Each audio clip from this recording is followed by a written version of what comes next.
야, 이 냄새나는 홍어는 뭐야? 장사 망하게 하려고 작정했어? 포장마차 주인이 얼굴을 찡그리며 외쳤다.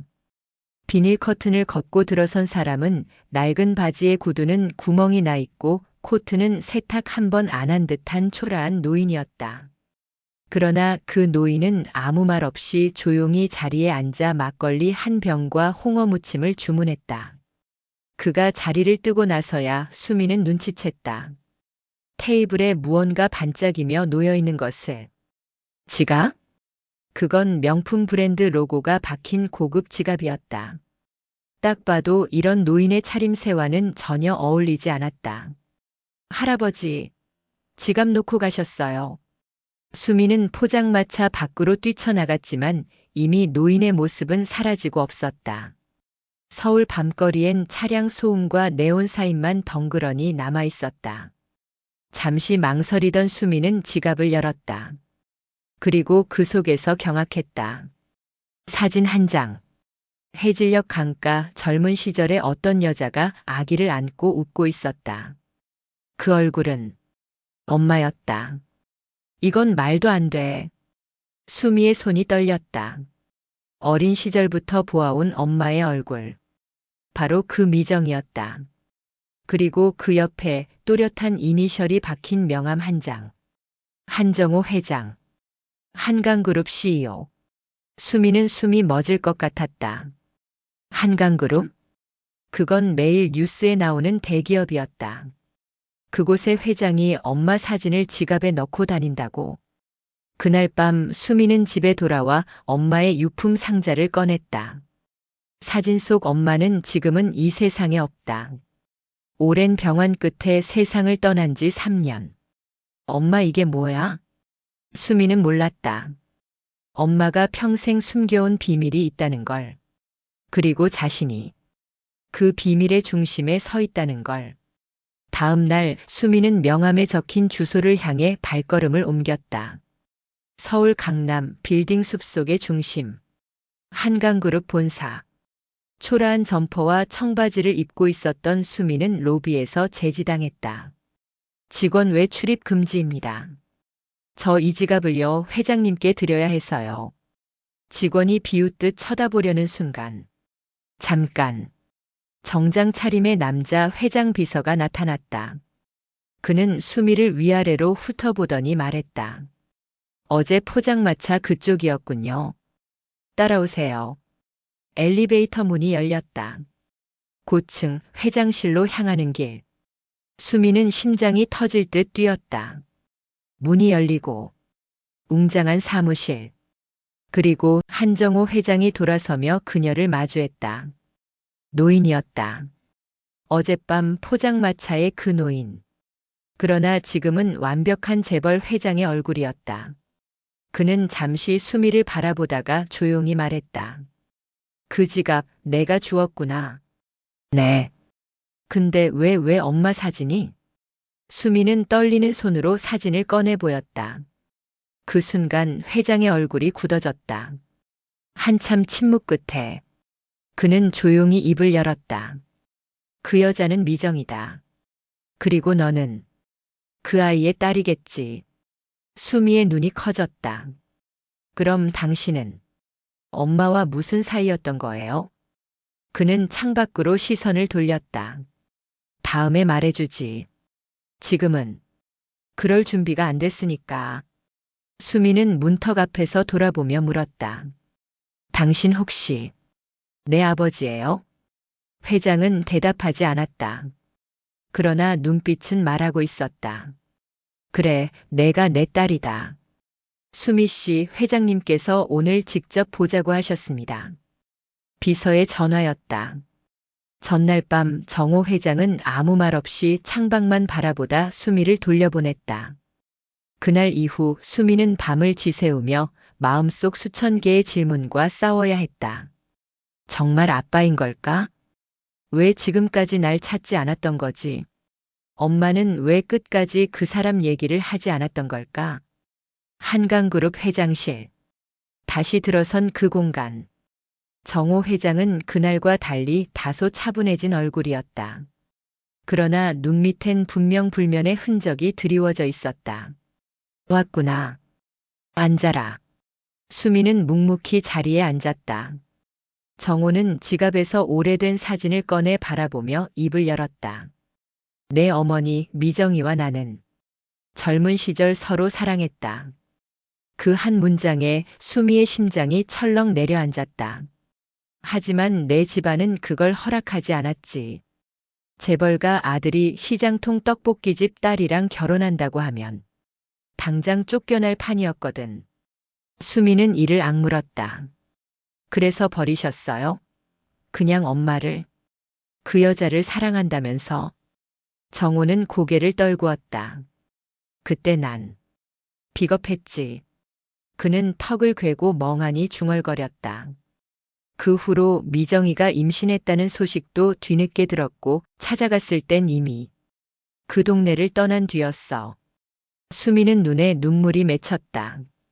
엄마는 아파서 평생 고생했어요. 혼자서 저 키우느라 손가락이 휘어졌고 병원 갈 돈도 없어 그냥 죽었어요. 그런데 이제 와서 뭐라고요? 내가 당신 딸이라고. 정호는 수미의 눈을 피하지 않았다.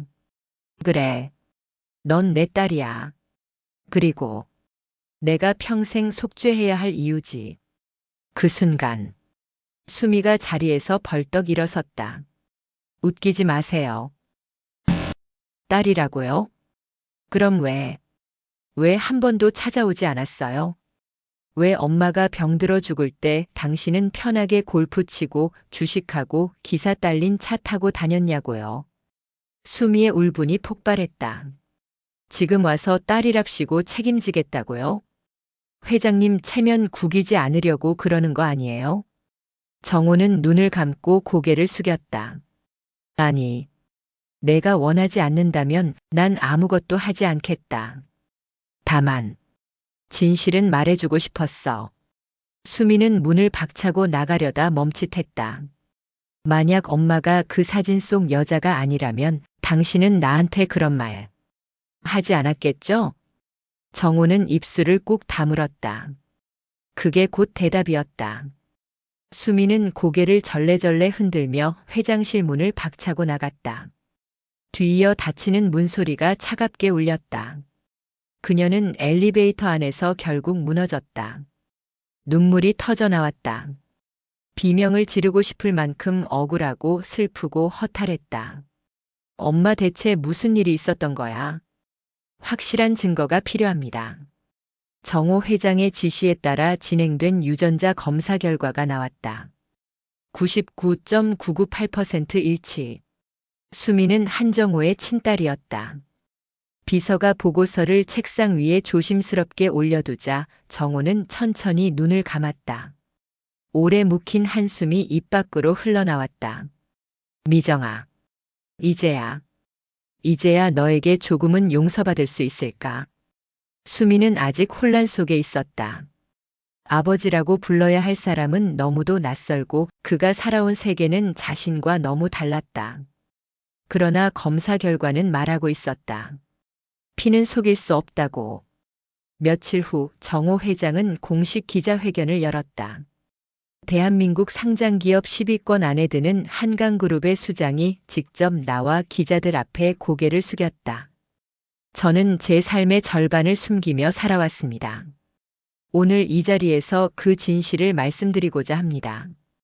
제게는 혼외의 딸 한수미 양이 있습니다. 장래는 아수라장이 됐다. 기자들의 카메라 플래시가 번쩍였고 혼외자, 상속구도란 단어들이 헤드라인처럼 터져나왔다. 그리고 그날 밤, 당신 미쳤어요? 한강그룹의 장남 정호의 아들 한지훈이 회장실로 뛰쳐들어왔다. 수트 자락을 휘날리며 책상을 내리쳤다. 혼외자? 이런 식으로 날 바보 만들 겁니까? 수십 년 동안 당신 밑에서 일해온 전 뭐가 되는 겁니까? 정호는 담담히 말했다. 나는 내가 바보라고 한 적 없다. 다만 진실을 말할 시기라 생각했다. 진실? 그럼 저 여자는 이제 뭐예요?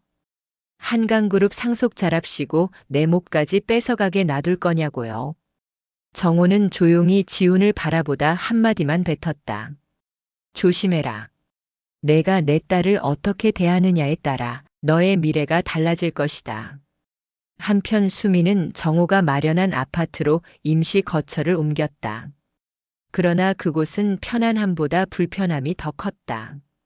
엘리베이터 앞에서 만난 한강그룹 이사 김상무, 수미를 보자마자 비웃음을 지었다. 어머, 이제 동네 포장마차에서 아파트 펜트하우스로. 신데렐라도 울고 가겠네.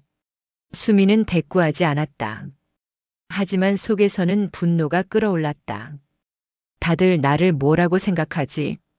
돈 때문에 나타난 불청객? 아니야. 난 엄마의 딸이고 당신들의 피를 이은 진짜다. 그날 저녁 수미는 회장과 단둘이 저녁 식사를 했다. 내가 나를 쉽게 용서하긴 어려울 거란 걸 안다. 하지만 난 최소한의 책임은 지고 싶다. 책임이요? 그 책임, 이제 와서 무슨 의미가 있어요? 수미는 칼을 내려두고 정호를 정면으로 바라보았다. 엄마는요, 당신 없이도 잘 살려고 애썼어요. 그 사람이 사랑했던 건 정호 회장이 아니라 청년 정호였을 거예요. 지금의 당신이 아냐. 정호는 입술을 깨물었다. 그 말은 그의 가슴을 후벼 팠다. 다음 날 온라인 기사 헤드라인이 폭발했다. 한강그룹 회장 숨겨진 딸 전격 공개. 상속구도 재편 재벌가에 던져진 폭탄. 한지훈 vs 한수미 후계자 싸움 점화. 수미는 다시 사람들의 시선 속에 내던져졌다. 회사 안팎, 거리에 나가도 수군거리는 소리. 모든 게 낯설고 버겁고. 그러나 견디기로 결심했다. 엄마, 이 지옥을 내가 이겨볼게. 한강그룹 이사회 회의장. 중후한 슈트 차림의 이사들이 자리를 채웠고 정호 회장은 단상에 앉아 있었다. 그 옆 포장마차에서 홍어를 굽던 소녀 수미. 이젠 깔끔한 정장 차림으로 이사들 앞에 당당히 섰다. 수미의 등장에 중역들 사이에선 수군거림이 터져나왔다. 저 애가 바로 그 숨겨진 딸이라던가. 포장마차 출신이라던데 말도 안 돼. 한지우는 웃음기 어린 표정으로 말했다. 회장님, 갑작스런 혈연 주장에 우리 이사회는 납득하기 어렵습니다. 게다가 경영 경력도 실적도 전무한 저 아이가 후계자라니요? 정호 회장은 그를 가만히 노려보았다. 넌 실적이 많지. 하지만 회사 돈으로 개인 계좌 돌린 내역도 많지 않나? 순간 회의장이 얼어붙었다. 지훈의 얼굴이 굳었다. 이건 협박입니까? 사실이다. 그 순간 수미가 조용히 입을 열었다.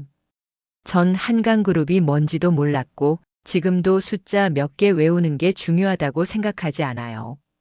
이사들이 힐끗 그녀를 쳐다봤다. 하지만 저는 이 회사 사람들을 직접 만났어요. 택배 직원, 경비 아저씨, 구내식당 아주머니까지.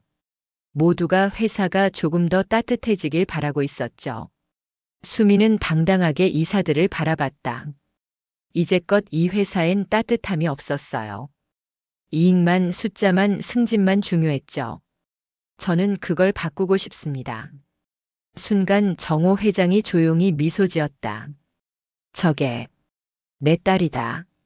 이사회는 술렁이었지만 이사장인 노 회장이 손을 들었다. 과반수가 찬성하면 부회장직을 부여하는 조건으로 가결합시다. 찬반 투표가 이어졌고 결과는 7대3. 찬성.